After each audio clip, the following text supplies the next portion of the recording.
സിനിമയിൽ അവസരം ലഭിക്കാനായി കിടക്ക പങ്കിടാൻ ആവശ്യപ്പെടുന്ന പ്രമുഖ താരങ്ങളും സംവിധായകരും. കരാറില്ലാതെ നഗ്നതാ ഷൂട്ടിംഗ്, പിന്നീട് അതിന്റെ പേരിൽ ബ്ലാക്ക്മെയിലിംഗും ഭീഷണിയും. അതിക്രമം കാട്ടുന്നവരെ സംരക്ഷിക്കാനും ഇരകളെ ചൂഷണം ചെയ്യാനും പ്രധാന താരങ്ങളടക്കമുണ്ട്. സിനിമാ മേഖലയിൽ വ്യാപകമായി ലൈംഗിക ചൂഷണം നടക്കുന്നുവെന്ന് തുറന്നു പറഞ്ഞത് ഒന്നിലധികം പേരാണ്. മലയാള സിനിമയിൽ സ്ത്രീകൾ കടുത്ത ലൈംഗിക ചൂഷണവും വിവേചനവും നേരിട്ടുവെന്ന് ഞെട്ടിപ്പിക്കുന്ന കാര്യങ്ങൾ തുറന്നു കാട്ടുന്നതാണ് ഹേമ കമ്മിറ്റി റിപ്പോർട്ട്. സ്വകാര്യതയെ ബാധിക്കുന്ന വിവരങ്ങളും ആളുകളെ തിരിച്ചറിയുന്ന കാര്യങ്ങളും പുറത്തുവിട്ടിട്ടില്ല.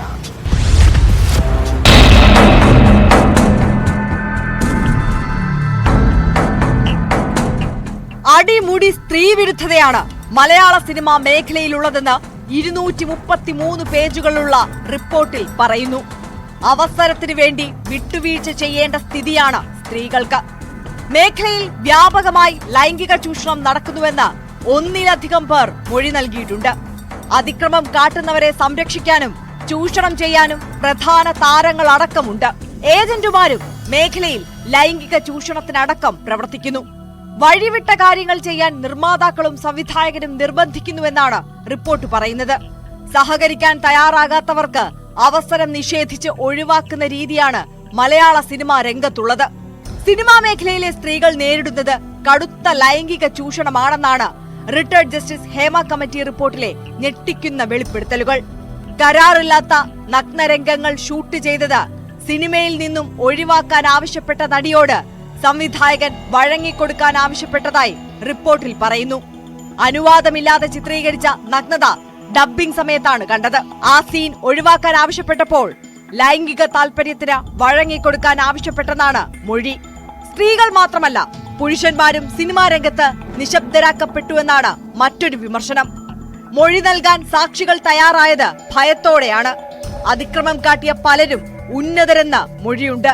സിനിമാ മേഖലയിലെ സ്ത്രീകൾക്ക് പോലീസിനെ പരാതിയുമായി സമീപിക്കാൻ കഴിയാത്ത നിലയാണ്. അങ്ങനെ പരാതി നൽകിയാൽ പ്രത്യാഘാതം ഭീകരമെന്ന ഭീഷണിയാണ് ഉണ്ടാവുന്നത്. സോഷ്യൽ മീഡിയ ആക്രമണവും പരാതി നൽകാതിരിക്കാൻ കാരണമാണ്. സ്ത്രീകളെ അശ്ലീല ഭാഷയിലൂടെ സൈബർ ആക്രമണത്തിന് വിധേയരാക്കുന്നുവെന്നും റിപ്പോർട്ടിൽ കുറ്റപ്പെടുത്തുന്നു. ആഭ്യന്തര പരാതി പരിഹാര സമിതികളെ ഈ താരങ്ങൾ ഭീഷണിപ്പെടുത്തുന്നു. സ്ത്രീകൾ എന്തിനും വഴങ്ങുമെന്ന പൊതു കാഴ്ചപ്പാട് സിനിമാ രംഗത്തുണ്ട്. ഫിലിം കണക്റ്റഡ് ഉള്ള ആൾക്കാരാണ് ICCയിലും ഉണ്ട്. So where we will get justice? We won't get justice. സിനിമയിലേക്ക് സ്ത്രീകൾ വരുന്നത് പണത്തിനും പ്രശസ്തിക്കും വേണ്ടി എന്നാണ് പ്രചാരണം. നടിമാർ പണമുണ്ടാക്കാൻ വരുന്നവരാണെന്നും ആരുടെ കൂടെയും കിടക്ക പങ്കിടുമെന്ന പൊതുബോധവും നിലവിലുണ്ട്.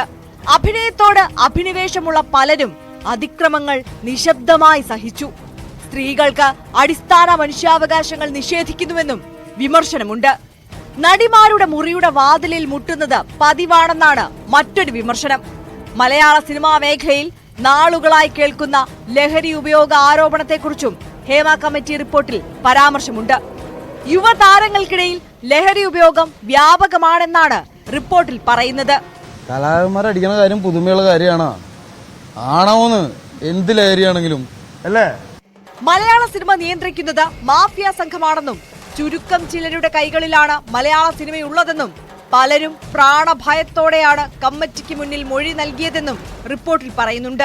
സ്വകാര്യതയെ ലംഘിക്കുന്ന വിവരങ്ങൾ കൈമാറില്ലെന്ന് നേരത്തെ വ്യക്തമാക്കിയതിനാൽ ആളുകളെ തിരിച്ചറിയുന്ന വിവരങ്ങൾ റിപ്പോർട്ടിൽ നിന്ന് ഒഴിവാക്കിയിരുന്നു. 49-ാം പേജിലെ 96-ാം പാരഗ്രാഫ് പ്രസിദ്ധീകരിച്ചിട്ടില്ല. 81 മുതൽ 100 വരെയുള്ള പേജുകളിലെ ചില ഭാഗങ്ങൾ ഒഴിവാക്കി. 165 മുതൽ 196 വരെയുള്ള പാരഗ്രാഫുകളും അനുബന്ധവും ഒഴിവാക്കിയിട്ടുണ്ട്.